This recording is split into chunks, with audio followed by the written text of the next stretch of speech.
Finally চলে আসলাম 16 ডিসেম্বরের blog নিয়ে। সেদিন বাসায় আম্মু অনেক কিছু আয়োজন করেছিল এন্ড সারাদিন কিভাবে কি করলাম সবই থাকছে আজকের এই ব্লগে। সো হ্যালো, আসসালামু আলাইকুম, দিস ইজ মি ফাতেমা মেদিয়া, চলে এসেছি another ব্লগ নিয়ে।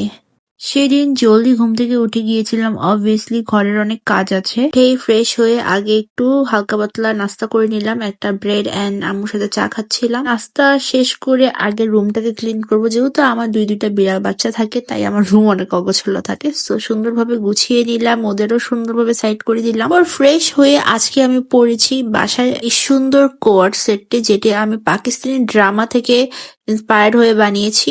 পাকিস্তানি ড্রামাতে হিরোইনরা বা নায়িকারা এই ধরনের সুন্দর সুন্দর কোট গুলি পরে থাকে, যেটা আমার অনেক বেশি ভালো লেগেছে। এন্ড এটা পরার পর আমার আসলেই অনেক বেশি ভালো লেগেছে, অনেক বেশি মানিয়েছে। এন্ড আমি আরো কিছু বানাবো ইনশাল্লাহ। তো ভাবছিলাম আমি আজকে কি করব, কারণ আজকে আমার কেন জানি অনেক টায়ার্ড লাগছে, ঘুম ঠিক মতো হয়নি, দ্যাটস কিছু করতে ইচ্ছে করছিল না। আর এই সুন্দর জামদানি শাড়িটা আমি নিয়েছি 16 ডিসেম্বরে পরার জন্য, মানে ফটোশুট করার জন্য বেসিক্যালি। সো ফার্স্ট আমার বাইরে যাওয়ার প্ল্যান ছিল, যেহেতু বাইরে যাব না তাই ছাদেই টুকিটাকি ফটোশুট করব। একবারই রেডি হব যাতে আমার শাড়ির সাথে বারবার রিপিটেডলি রেডি না হতে হয়। সো আগে ফেসটাকে ময়শ্চারাইজ করে নিলাম। সত্যি বলতে আজকে যে কি রেডি হব আমার কিছুই ভালো লাগছিল না, কারণ আমার আজকে কেন জানি মেকআপই করতে ইচ্ছে করছিল না। আমি প্রাইমার লাগিয়ে দেন আমি অফ ক্যামেরাতে রেডি হয়ে যাই, কারণ কোনো আহামরি মেকআপ কিছুই করিনি। এখানে আমি জাস্ট হালকা ভাবে লাইটলি মেকআপটা করেছি এন্ড আপাতত গ্লস দিচ্ছি, কারণ যখন আমি শাড়ি পরবো জাস্ট একটা রেড লিপস্টিক লাগিয়ে চলে যাব। আপাতত গ্লস লাগিয়ে নিলাম বিকজ আমার ঠোঁট অনেক ফেটে যাচ্ছে, যেহেতু উইন্টার চলে আসছে, লিপস অনেক ড্রাই হয়ে যায়। That's it. যেহেতু এখন আমি ঘরেই থাকবো, খাওয়া দাওয়া করবো, এটার জন্য আর কিছু করিনি। তো তারপরে বাসায় গেস্ট চলে আসছিল, মানে আমার মামিরা চলে আসলো, তাই জলদি জলদি ছাদে উঠে যাই, যেহেতু সানলাইট চলে যাচ্ছে। সো ফটোশুট জলদি করে ফেলি। তো ছাদ যেয়ে দেখি আশেপাশে আগের মতো ওই হই হুল্লোড় নেই। আগে যেরকম মানুষের ছাদে ছাদে মানুষ, ছাদে ছাদে ছাদ সাজানো, তারপর গান, এগুলা খুবই কমে গেছে। তো এটাই জাস্ট দেখছিলাম। সো এখানে আমি বেশ কিছু ভিডিও করে নিয়েছি, যেটা আমি অলরেডি আপলোড করে দিয়েছি। আর হ্যাঁ, আরেকটা কথা, আমার ভয়েসটা একটু অন্যরকম শোনাতে পারে, কারণ আমার প্রচন্ড ঠান্ডা লেগে গিয়েছে। সো এখানে আমি নিচে এসে এই ভিডিওটা করে শাড়িটা খুলে ফেলি, কারণ এখন আমরা সবাই আর কি লাঞ্চ করতে বসবো।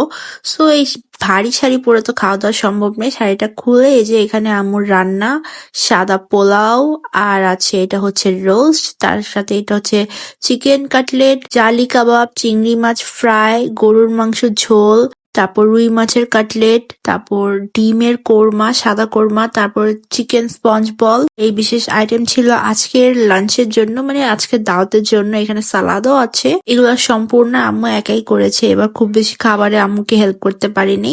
আগে সবকিছু ফ্রাইড আইটেম গুলো নিয়ে নিয়েছি। এখানে জালি কাবাব আছে, চিকেন স্পঞ্জ বল, কাটলেট, তারপর হচ্ছে চিংড়ি ফ্রাই আছে।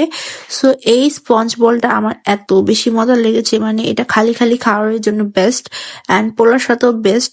এন্ড এটা হচ্ছে রুই মাছের ফ্রাই, কেউ খেয়ে বলতেই পারবে না যে এটা রুই মাছের কাটলেট। আর এটা হচ্ছে জালি কাবাব, বিফ জালি কাবাব, চিকেন না। এন্ড এটাও অনেক বেশি মজা হয়েছে। আমি অলওয়েজ বলি আম্মুর হাতের কাবাব এন্ড কাটলেট যেটাই হোক, ফ্রাইড আইটেম গুলো এত মজা হয়, আলাদাই একটা স্বাদ।